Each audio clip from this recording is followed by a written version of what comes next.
and welcome to this week's episode of the Safety Brief. I'm your host, Elizabeth, and today we're diving into community driven defense. Last week, we talked a bit about the cybersecurity community, and something Matt actually said really stuck with me. There are obvious competitors in the cybersecurity community, but at the end of the day, we're all on the same team fighting the same threat actors. So I thought that this topic would be perfect for this week. Joining me today, as always, is Matt and Mike. Thank you both for being here. Absolutely. Thanks for having us. Of course. So, to kick off the conversation, let's start with why community engagement is so important in the fight against cybercrime. Mike, do you want to start us off? Yeah, I think it's going to sound simplistic, but the fact of the matter is threat actors work together. They collaborate. There's initial access brokers, meaning there's guys that'll just get you in to the front door and then sell that access off to another organization to carry out an attack. And organization, individual threat actor could be both. There is absolutely people showing up every morning, paying their bills with this money. They have families, they have livelihoods, they have homes, they have mortgages, they have auto payments, right? So I think there's this mental discrepancy in people's mind that it's like a life of organized crime, you're hiding out somewhere, and it's like it's not always the case. It's not always the case. And so I think the community engagement component it definitely has to be collaborative. Through many insights and perspectives we get better. And it's going to sound like a platitude, but the reality is threat actors are absolutely working together, evolving, competing even to a degree, to see who could be the first to bust this company, who could be the first to develop a way in through this vulnerability, right? And so we need that same kind of hunger and drive if we have any hope of seeking to prevent these attacks from taking place in the first place.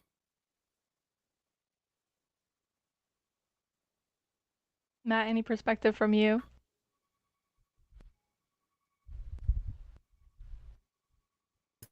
Of course I'm muted. Why wouldn't I be muted?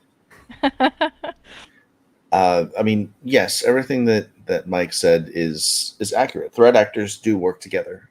I mean, it's an understatement when certain groups fall apart or splinter, they join other groups. This is exactly why, everybody was saying, the Disney attack where they took all of that information.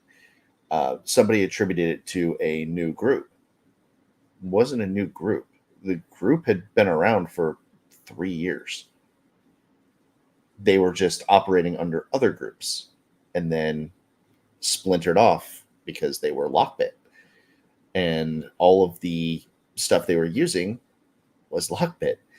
Like it's not uncommon that you'll see a new group pick up the mantle of an old group, use their tech, and it makes their lives easier. So how does that vary versus those of us that are on the defending side? They kick the crap out of us, honestly, and there's good reason for that.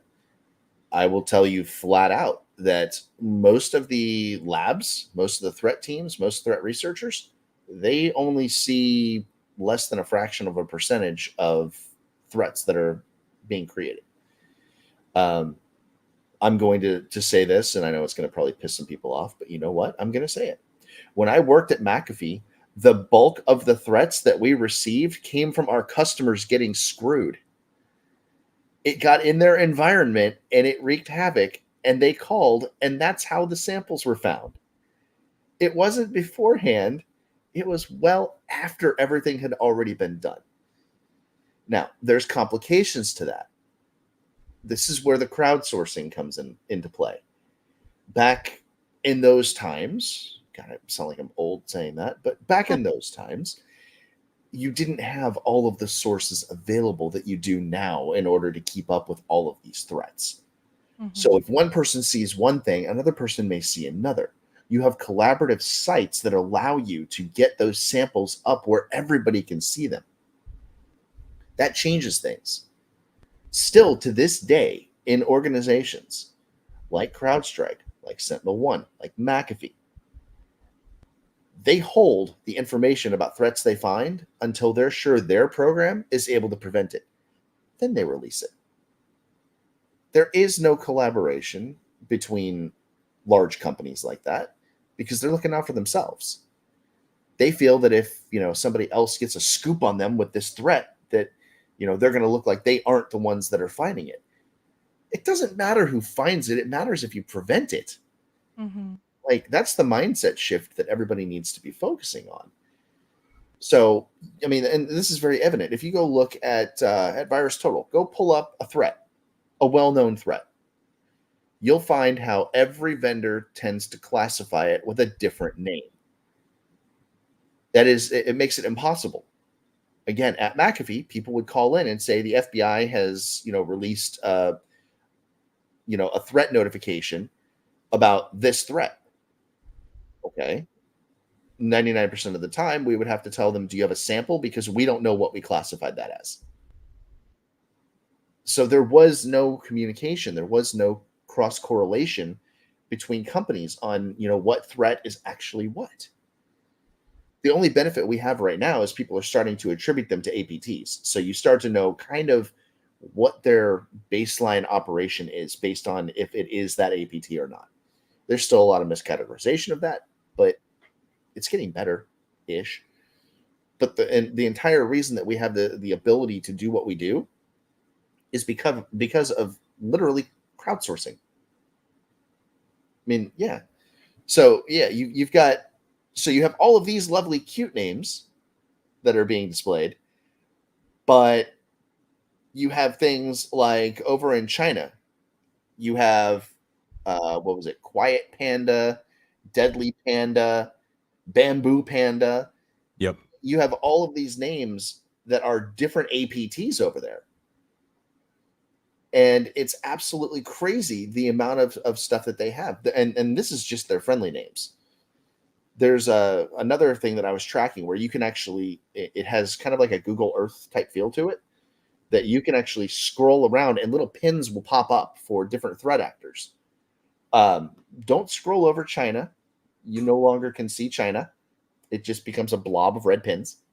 It's really interesting. Russia, you can still see Russia, but there are pins showing where the people actually live in Russia, which is really adorable because there's a whole lot of open space. But this is what makes it difficult. You have all kinds of different APTs, and they all have a different reason for being. Mm-hmm. Some of them are financially motivated. Some of them are hacktivist motivated. Some of them just want to watch the world burn. I mean, honestly, those are the most fun ones because they generally have the most out of the box thinking that you'll ever see. And that's what you have to be prepared to defend against. But this is where crowdsourcing comes in because people are finding things that these large organizations are not finding. And they're getting them out there. They're reverse engineering them. They're showing what needs to be done. Because of that, we have people that are creating Yara rules and Sigma rules, helping to keep everybody safe. So it's pretty amazing. Yeah, like Mike and Matt said, threat actors are working together, so should we. It is sad that there are some companies that find new threats and withhold them because we are a team and we do need to work together. And speaking of, rain and everything, like what Mike pulled up, think about how nice it is to have an alarm or weather alert when a storm or flood is coming. It gives you time to prepare, get your flashlights, maybe set up a backup generator and so on. So with those companies keeping that information withheld, it takes away that time that you have to prep to get those flashlights and get that backup generator and so on and so forth. That's why we're highlighting the importance of, community-driven awareness. So with that in mind, how can a united community help us stay ahead of emerging cybersecurity threats in that same way? Can you share some examples of where this has excelled in helping the community, or maybe, as Matt said, some instances where it didn't quite work out as much? Yeah, most definitely. And just to kind of put a bow on what Matt was talking about, it's interesting with the naming convention and the methodology because of both sides, right? So blue teams have different names that are classifying these things. DoD, CrowdStrike, all of these entities have different names for these APTs, and it's always and then the ones that we were sharing, by the way, for the source was Microsoft. So if you're looking for what we were just sharing on the screen, audio listeners, we love you. But for those that are on the video element, those were, if you search Microsoft's APT naming convention, they put out a new taxonomy on how they name, or, based on the type of attack. Is it financially motivated? Is it watch the world burn motivated, right? And so, but specifically what we're looking at here is, very much threat actors trying to work together as a team. And here's a great, man, this is great APT map. That map Matt is sharing. This is far more maybe visually stimulating than what I was sharing. Canvas. But yeah, no, they're just all covered in a line, the military style there. But specifically, this gives you an idea of, again, there are some threats that are tied to an APT, advanced persistent threat. Okay, that's what an APT is for those that weren't tracking. So APT is an organized group, meaning there is some form of organization, organized crime.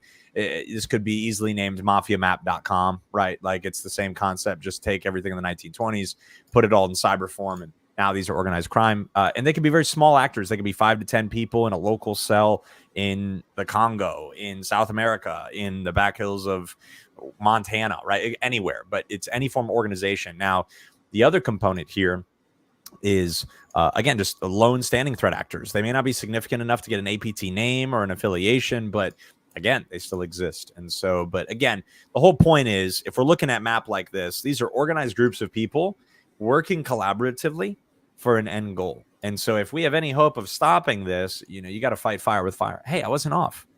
Literally the back hills of Montana. Isn't that it? No, that's actually Wyoming. Wyoming, dude. Wyoming out which here is being really ungovernable. Weird that we have like Project Sauron. Really, I love that it's just Wyoming, dude.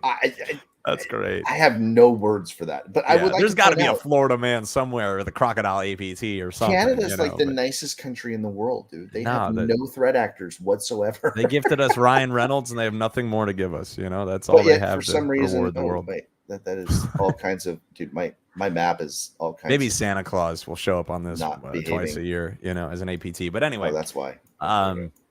Gotta love the banter. But again, I think as communities collaborate for both staying ahead of emerging threats and awareness of new threats, again, the terms we give these are known threats and unknown threats. Known threats are things that we've seen already out in the wild.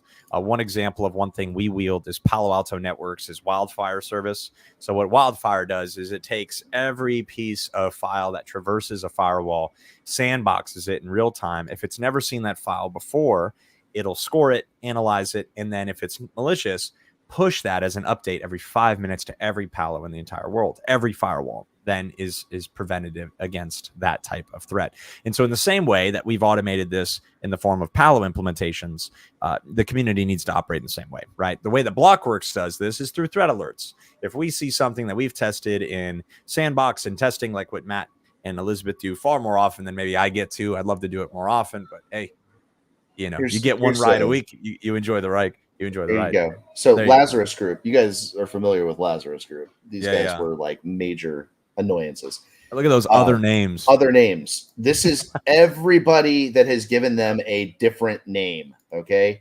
Black Sheep Phase 3, Black Mine, Operation Black Sheep. I mean, these guys have like, here's the other one. They were Ghost Rat. That's one of the things that a lot of people actually kind of labeled them as until they realized that it was Lazarus Group. I mean, these guys have been around for a very long time, like 2009. They're still going. You guys want to know why they're still going? What they're doing is not considered a crime in North Korea. Just like over in Russia, just like in China, there are different rules and requirements when it comes to the behaviors and what they are actually doing. As long as they do not attack the homeland, and as long as they are not doing something that will draw, let's just say, SEAL teams showing up. It's community service to them. Basically, they consider it completely acceptable because a lot of what happens is the money that they make from their attacks, a portion of that ends up going to the government. They're basically, they're almost government sanctioned.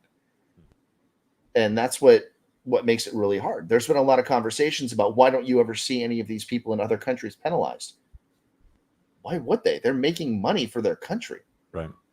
They have, I mean, it's almost the same reason as why you see people willingly breaking the rules on Twitch. Twitch ain't going to do anything as long as they're making money. Why are they going to jeopardize their revenue stream?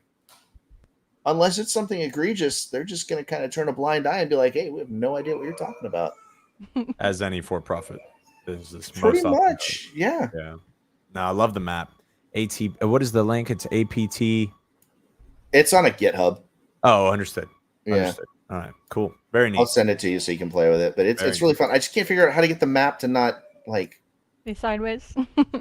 I don't understand. I'm sorry, India. You are currently laying down. We're going into the upside down. Stranger Things style. Pretty much. I mean, if I keep spinning it. All right, before we get the like listeners Matt, and viewers nauseous. yeah, if you'd like, Matt, you can go ahead and share that link in the I comments. got it the right way. As well for our viewers to go ahead and play on that site as well. So, as you stated, early detection and awareness is important. So, what ways do cybersecurity communities contribute to that early detection and awareness of new threats? What do they contribute? Yes. In general, a better knowledge of the threats than most of these companies are even remotely aware of. I hate to say that because that sounds really, really damning of a lot of companies, but it's honest. Yeah. I mean, the independent researchers that are out there right now have more of a reason to find all of this stuff and report on all this stuff than most of these companies do. Mm-hmm. The company wants to, again, keep itself protected, and they want to make sure that what they're leveraging is marketable. Now, with us, it's a little bit different because the stuff that we prevent, others don't even know exists yet. So we don't have to worry about keeping it safe and secure and wait to make sure that we're, prevented. We already are. And in many cases, we're the only ones that even know it exists. So us getting it out there is beneficial to get other people close to our level. And it's helpful. And that's why the independent researchers are great. There's a lot of people that I see that post up things about new Trojans that get built or new versions of Formbook. Formbook is an info stealer, and it's become very, very prominent and successful. So new versions of it getting built and released, it's huge. New technologies that are being leveraged for badness. The first time I saw Discord being used for a malicious purpose was an independent researcher that found somebody that was using Formbook and extracting the data via Discord's API. They were using a webhook to get the data into a Discord, and then the people that paid to have access to that Discord could then leverage that information. Very similar to initial access brokers, right? Where they are going out, obtaining a certain level of information, and then selling just that information or access to that information in a one-time fee subscription service, right? Like these guys are incredibly sophisticated. It's also made very easy by online platforms, like Substack, other things like that they really don't moderate the content, but you could charge for it in certain degrees for subscribers, right? Again, anybody and everybody can have a platform now, and anybody and everybody can monetize it. And when you put it through crypto, it's borderline untrackable, right? Mm-hmm. Don't come for me in the comment section, but it's pretty damn hard. And so go for it in the comment section. Just yeah, unleash. While Matt's just spinning his globe there on his monitor. I am not. But anyway, you mentioned crypto, so now I'm checking crypto. Thanks for that reminder. Oh, hey, look, it's a day of depression. We're not going to close that and go back to. Yep. So we also like to provide advice and not just facts and opinions. So what advice would you give to individuals or even organizations looking to strengthen their role in the cybersecurity community and enhance threat awareness? Like, where can they find more information or maybe even share it themselves? Yeah, strengthen their role. I would say, obviously, time on water experience is priceless. You really can't argue with, certain things that you've seen through your practicing, right? Like practice rather. I want to say Reddit with a fine line. I think there's a lot of information that's passed along in Reddit that's insightful. A lot of troubleshooting, a lot of time on water experience. I guess my caution would be is, keep it positive. I'd say there's a lot of disparaging in Reddit where it could be constructive and it's not. And there's a difference. There is absolutely I know if I want a real answer, I'm going to go to Reddit and I'll do research on a car, on a brand, on a vendor, et cetera, et cetera.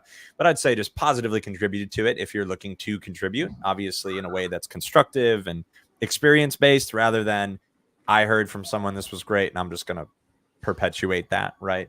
And then to enhance threat awareness, obviously there are incredible sources of threat intel, right? So VirusTotal was mentioned, Google's own, it's free, in that way, and you get what you pay for. There's certainly better feeds that you'll get more information out of with a paid subscription. But I'll also say X. There's a lot of stuff that breaks first on X through handles like VX Underground and others that are, doing their own research and their own analysis of malware. So, I would far less wait for official letterhead PSAs then I'd go to open source feeds for stuff like that. If it's emerging, right? If it's emerging. Now, of course, if you're looking for, insight on Akira or stuff that's been around for quite a while, I'm sure there's peer-reviewed scholarly journals out there on that stuff that you may or may not have access to. We go back to the whole surface web, deep web stuff. But yeah, I would say, obviously surround yourself with people that are putting time on water. As well as making sure that you're doing your research. Measure twice, cut once. Because to Matt's point, the timeliness of when these PSAs go out vary greatly. So some entities will hold information, maybe not intentionally maliciously, but the byproduct is delayed, and so by that way it doesn't help. But yeah, I'd say go to open source. Open source is great, but also do your research and check your sources at the same time. My suggestion would be don't silo people. Yeah. Well, speaking of open sources, there's also anyrun.com. I love that as well. Yep. That's an open source sandbox, so you can play around safely as well there and see other people's. I was going to say, since we're mentioning this, it needs to be noted that anything that you put on any of these sandboxes is public. Right. Do not upload things that have financial information in them because they are going to be easily visible. That's a big thing. There are tiers that you can buy where you can do private runs. Mhm. And if you click on it, it will say this is a private run.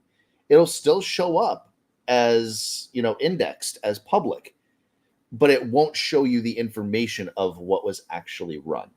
That's a huge thing because there are certain requirements in place that if you upload something and it becomes public and that company incurs any kind of impact from it being public and them being identifiable, you then can become liable for it. So my stance has always been, do not use those if you are doing something on behalf of a company. Mhm. If you're doing something on your own, fine. That's perfectly acceptable. If you find something randomly on the web and you want to play with it, great. If it's submitted to you and somebody says, we think this might be malicious, just don't do it. The other thing, don't silo your people. Back in the day, there was a lovely threat that came out. It's called CryptoLocker. CryptoLocker could have been shut down extremely quickly, and the variants that came out after that could have been shut down extremely quickly. For those of you that aren't aware, CryptoLocker was quite commonly leveraged with SCR files. Windows screensaver. How often do people download a Windows screensaver file? Not very frequently, at least not this day. Back on Windows 98, dude, it was awesome. You could download all kinds of really cool things for your screensaver, but nowadays nobody cares. That fad is gone. It's like MySpace. Used to be really cool, disappeared. Tom is still sitting there looking at you like a creeper. Dude, Tom, perfect execution, dude. Stand up something, let the community have it, profit, disappear. He lives on an island somewhere. Dude, right he now. is gone, dude. He is. No, there's been pictures of him recently, just chilling on healthy, an island. Mental wellness, right? He did the play, man. He found what worked. Nailed it. He was the original Zuckerberg before but he didn't Got turn replaced into by a like robot. a Justin Timberlake doppelganger. You know what I mean? He embraced who he was, just Gonna sitting say there in his questionable t-shirt and robot, but okay. hacking, right? And doing Pretty his much, thing. yeah. I love it. Shout out So to Tom, wherever you are. so there were many instances where we started seeing Crypto Locker, the original versions of it that came out. The MO for how we operated back at that time was to build a content file specifically for that customer and provide it to them. If we deemed that it was severe enough, we would put that content file into a DAT package that would then be released to all customers as part of the global update. Not shades of CrowdStrike or anything at all, right? Okay, good. Glad we're on the same page there. It was the same kind of an update. The problem that you had with this is not all customers were getting the protection from CryptoLocker. There were, however, ways that you could have shut CryptoLocker down completely with the endpoint product. Now, someone who will remain unnamed came up with a very awesome way of preventing, and finally, had the guts to actually mention that it could be done. And when people got over their own level of hubris and ego and looked at it, they agreed and said, this actually works. So the rule basically prevented the creation of new SCR files on the machine. So you couldn't actually extract an SCR file from a package. Can't extract it, can't run it, can't have it actually launched and encrypt. Once that got put out there, calls of people getting, impacted by CryptoLocker dropped exponentially until CryptoLocker 2, CryptoLocker 3, CryptoWall, all the impending variants that continued on up until we get to Ragnar, REvil, all these fun guys that have basically just kept carrying that torch forward. But that's the thing. If they hadn't siloed somebody, it could have been alleviated months earlier. We're talking countless companies that could have been not impacted. So if you have employees and they're showing signs that they want to do something that's not directly in their little path, don't say, this is your box, go sit in it. Mm-hmm. Empower them. Your job as management, as leaders, is to empower your team. You're going to find the right people when you empower them. Somebody may be in a role because that's the role that they were in, but it may not be where they're destined to actually fit. Do you want to have them working for your company in the right role, or somewhere else making them profitable in the right role? When it comes to threat and threat intelligence and threat analysis, trust me, finding good people for that is not easy. Finding people that can keep their sanity while doing it day in and day out is even harder because it is nonstop. So just don't silo people. Help them grow. Your company is going to profit. You're going to profit. Everybody's going to have a much happier life. Yeah, just like anything, it takes commitment. And the Blockworks team has committed a lot of time and effort into spreading basic awareness and threat alerts to the community. So much so that we have this weekly live stream and podcast. Hello. And we also have made our threat alert articles accessible to anyone on our website and our LinkedIn newsletters. So not just our partners. Another thing we recently made was a partner portal. So can you break down why Blockworks made a partner portal and how it can impact community awareness and defense for our personal Blockworks community? Absolutely. Yeah. So exciting thing coming out here in, I think it's 2 weeks to the day, on the 14th when we launch this for our partners.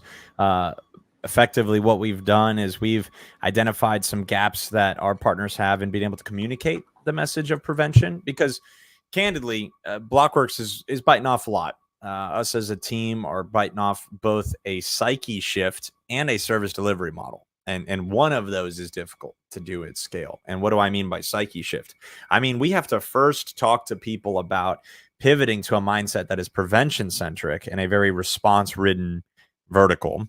At least it's more common in the industry. And then and only then, once that psyche shift has been made, we then can inform them on how. But the what is incredibly difficult in its own right, because most are deploying tools, deploying services, or relying on platforms that wait for something negative to happen and then react accordingly. Very similar to the police dispatch type model, right? Like, hey, we don't call the cops unless something bad has happened. That is how most security controls are built today. However, there are ways to deter, and law enforcement agencies across the country strategize on that. How do we proactively prevent this stuff? How do we do community policing, things like that? And so it's not a new dilemma, but the effort being focused on prevention is certainly new. And so through our partner portal, we seek to kind of equip that material, give it to our partners in the way of infographics, live testing that we've done. There's even some learning paths built in with some fun quizzes that are very YOLO bus inspired, right? They're not measures of academia. They are really just meant to educate and inform. And so we're very excited. If you're not registered, I know we do have that webinar coming up on August 14th. I believe we have a QR code that potentially will be shared as well as on socials. There it is, specific to the new partner portal. This is something that is going to be available for all current Blockworks subscribing partners to have access to. That is August 14th, 2024 at 3:30 p.m. Eastern. If you're listening to the audio only version of this, rather, check out our socials. I know we posted on LinkedIn and others the registration link. But again, we're very excited. This is something we've been working on for quite some time and thought about even longer than we worked on it. So super excited to see that roll out. Yeah, well, with that being said, that wraps up our discussion today on community-driven defense and cybersecurity. A big thank you to our insightful experts, as always, Mike and Matt. Your dedication to the community is seen and very much appreciated. Happy to. Thanks so much, Elizabeth. Of course. So for our podcast listeners, like Mike shared, we have shared a video to register for the webinar on screen. So if you are listening and not watching, the link is shared in the podcast description, or you can watch the video version of the safety brief to view the information. We hope that you join us next time as we continue to explore important topics impacting cybersecurity and workplaces. Also, don't forget to join us for the upcoming Partner Portal launch webinar on August 14th.